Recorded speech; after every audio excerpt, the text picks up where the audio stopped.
When should you quit your day job and go all in on your side hustle? If you wait too long, you're leaving money on the table. But if you go too fast, you could face financial ruin. There is a right time to do this, and there are a few things that you need to consider. In this video, we'll go over a few of those things so you'll know the right time to quit your day job.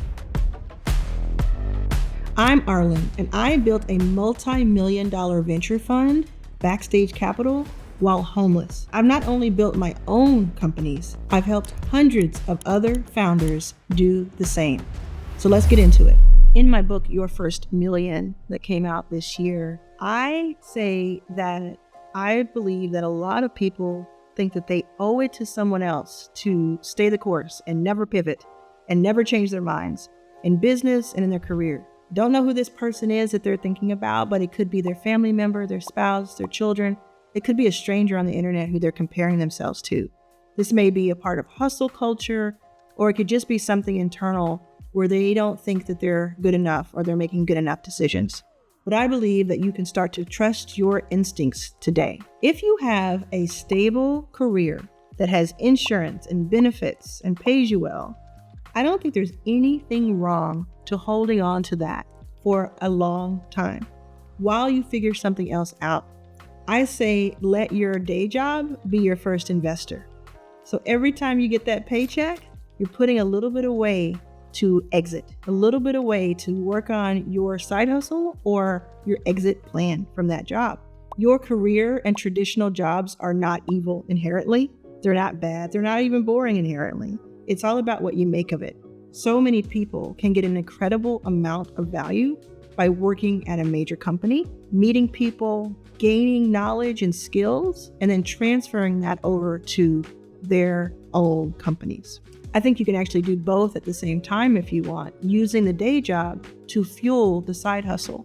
And there's a way to do this in a strategic and responsible way. So let's talk about that. No backup plan is not the idea here. We do not want to go out there and not have a plan. I think it was Ashton Kutcher who I heard say this once. He said, when you're swinging from one branch to the next, make sure you're holding on to that second branch before you let go of the first one.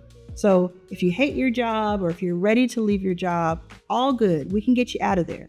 But please do not abruptly quit before you have a game plan of what you're going to do next. I've seen so many founders who quit their day jobs abruptly and want to start their own companies. And they hope and believe that some investor is going to come along, give them $1 million and they can get started. Instead, they get out there and they realize, oh no, I can't pay rent. I don't know what's going to happen next. And not only did I not get money from an investor, but now I have all of these responsibilities that come along with having a company. Now, if you decide to jump ship, something happens at work and you're like, I got to get out of here and I have to just go for it. Having that need for money right now can certainly be a motivator and can be an inspiration to you to figure something out. You just have to remember that this can come at a cost. So you have to weigh your risk tolerance. Also think about where you are in life. Do you have a family? Do you have children? Think about your age. If you're very young or even much older, you actually can think about this in a different way than someone who's maybe 25, 30 to 60, right? There's different ways you can think about this. So let's think this through. It's all about leverage and strategy. You want to put yourself in a position where you can work on your side hustle, your company, your big idea without the stress that comes from needing to pay the bills. This setup where you're working at your day job, but you're ideating and working on your side hustle can help you strategically. It helps you make ends meet. It helps you make mistakes and still have a cushion. And it helps you decide what you want to do before you go all in. So when you're working on this side hustle while you're at work, you can decide, actually, I thought it was going to be like this, but I learned over the past certain number of months, actually, it's this other thing that I want to do. And imagine you left the company, you didn't have any ongoing paycheck, and you made this realization in real time. It might have been really detrimental to you. So how do you do this? You can work on your side hustle. Maybe you're already doing this. You work on it a few hours on the weekend. You can work on it at night if you work during the day. You can think about it during the day at work, but hopefully you're giving your job its full attention and respect. Kind of depends on what your company's policies are. So you definitely want to know what they are so you know what rule you're breaking. But I think there's nothing wrong with it. And I think that actually is very sustainable. It's something that many of us can do, can start today. Start thinking about what you want that to look like. Then let's say you're working on this for a few weeks, months, or maybe even years, and you start to see traction. That's when you need to pay attention. Are you seeing that the work that you're putting in, the effort that you're putting in is actually resulting in something? You have new clients, you have new customers, people are buying what you're selling, people are interested in what you're doing, they're joining your wait list. All these different ways you can measure the metrics and the traction. If you start to see that your side hustle is making at least half of what your day job is making, you have something on your hands. Now, you don't want to leave yet. What you want to do instead is you want to get past your day job's salary with your side hustle before you leave. This is just my suggestion. You can do whatever you'd like to do, but I've seen this work really well. Let's say you're making $120,000 at your gig. It's going okay, but you would love to have a little bit more freedom, and you have this drive in you, this company that you know you have to start. Really working on it in a serious way. It's not just a hobby for you. And you've noticed that you're actually making $60,000 to $120,000 a year. And maybe you've done that, you've done maybe a 12th of that in 1 month, and you realize, oh, actually, if I keep doing it like this, which seems normal and seems like realistic, I could actually make the same amount that I make in a year at this day job.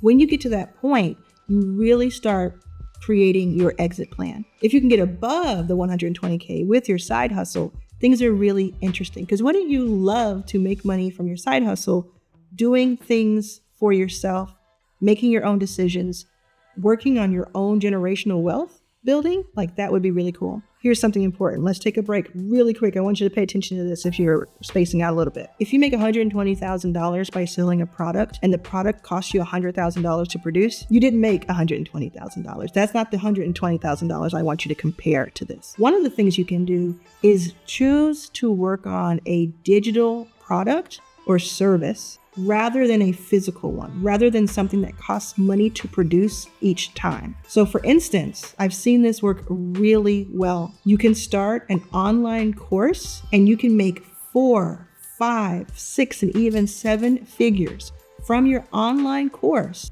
while you still have your day job.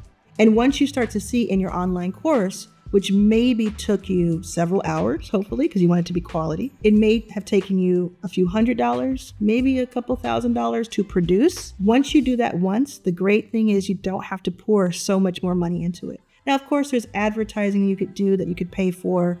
There's all sorts of newsletters you can be in, you pay for those types of things. But by and large, you could start a course based on your expertise and knowledge. And if you want to know how to do that, check out either my video with Amy Porterfield or my video with Danielle Leslie. You could take a course and make as much money with that course while you're sleeping as you do while you're working 8 hours a day or more at the company. Okay, so when should you quit? Well, there's no magic recipe for this. It really is up to you and your risk tolerance. But you really want to make sure you understand the expenses that you have and go through and look at them one more time, because you may have forgotten or left something out since the last time you saw it. So you want to understand your expenses, and you want to understand how much you're going to be bringing in that does not go back into pouring into the company.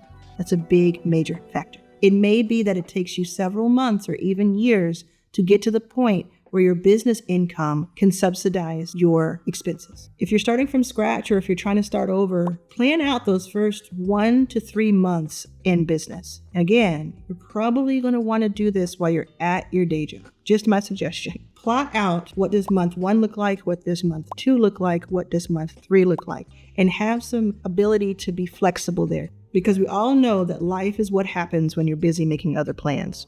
And another thing that we learned is that we want to make sure that our business income minus all the expenses of the business is enough to rival, if not surpass, your day job income. So Ali Abdaal is really great at this. He's a YouTuber, has more than 5 million followers. He used to be a student and then he became a doctor.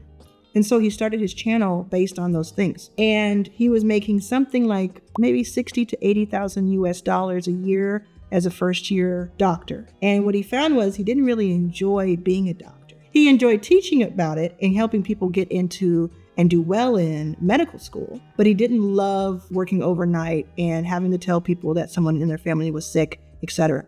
So what he did is when he started making money with YouTube, he started deciding and comparing, okay, I'm going to make 60 to 80,000, then I'll really pay attention to this. He waited until he had $1 million in his bank account before he quit his day job because he wanted to be absolutely certain that this was right for him. He didn't have that risk tolerance that would say, hey, I'm making 60 grand, it's the same, let me just jump over here. He wanted to really see that he had a runway, he had time to make mistakes and pivot and learn, and that he also had that view into the future of, this is a real thing. So we talked about course creation before. Being a YouTuber is another way that you can surpass the amount of salary you make at a day job. There's so many other ways. You can have a SaaS product. You can start a do-it-for-you service, some sort of agency. You can be a coach. There's so many things you can do. If you're watching this video, you probably are already working on something. So I hope this video has helped you think through a little bit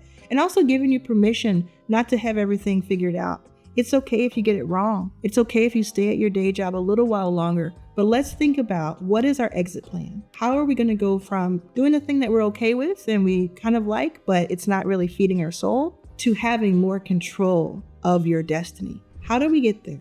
This does not have to be a binary decision, meaning you don't have to either quit or not quit your job. You could in fact lower your number of hours at work while you're figuring this out as things are growing on the side hustle side. You could also get a part-time job that is similar to the one you have now so that you can work on both at the same time, gig work, etc. All those things are helpful. So if you want to go to hirerunner.co, that's my fractional operations company, where you can sign up to be a runner or you can hire a runner. So if you sign up, it's like gig work, and you can sign up and work for someone for 5 hours, 10 hours, 20 hours a week, and name your own hourly rate so you can work for them while you work on the company of your dreams. The key to all of this is to understand the type of risk you're taking. I have an incredibly high tolerance for risk, but I know that's not for everyone. So if you are thinking about quitting your day job, or you're worried about not quitting because of what someone else may think about you, this is what you can do internally. It's really up to you. You have the power to change what you want to change. You should check out this video where I'm helping 1,000 people become new millionaires because I want you to be one of them. Thanks for watching.